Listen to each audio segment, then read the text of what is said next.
Dave Refson, Gerry DiNardo, Howard Griffith with you as we continue our BTN campus tour. We just got a chance to see Rutgers practice and some interesting changes, including offensive coordinator John McNulty taking over a group that was 120th in the nation in scoring offense a year ago, which got us thinking, what new coordinators will have the biggest impact on their team this year? Howard, I start with you. I'll go to Penn State and Ricky Ronnie. I think he's going to have an opportunity to really start to balance out the offense at Penn State right now. They obviously had an explosive player in Barkley last year, and I think they tried to get him the ball all over the place, which was great. But I think we're going to see them go back to more of maybe a run-first offense where they're going to be able to pound the football. I think he'll have a big part in getting that done.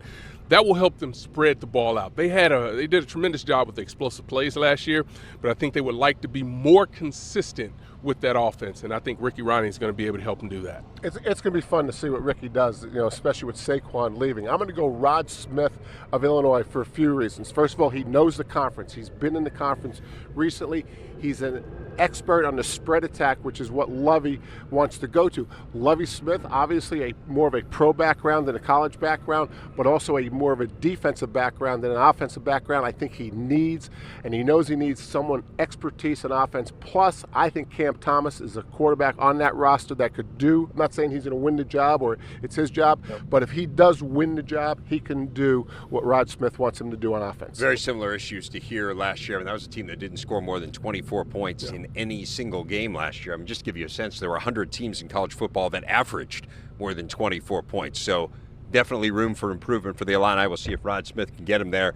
Room for improvement for Nebraska on defense as well, guys. Last in the Big Ten in total D. Obviously an entirely new staff. Eric Chenander, the defensive coordinator. They inherited a really depleted defense at UCF when he was there with Scott Frost, had completely turned it around within a couple of years. There's talent on hand in Lincoln. We look for him to do the same thing there.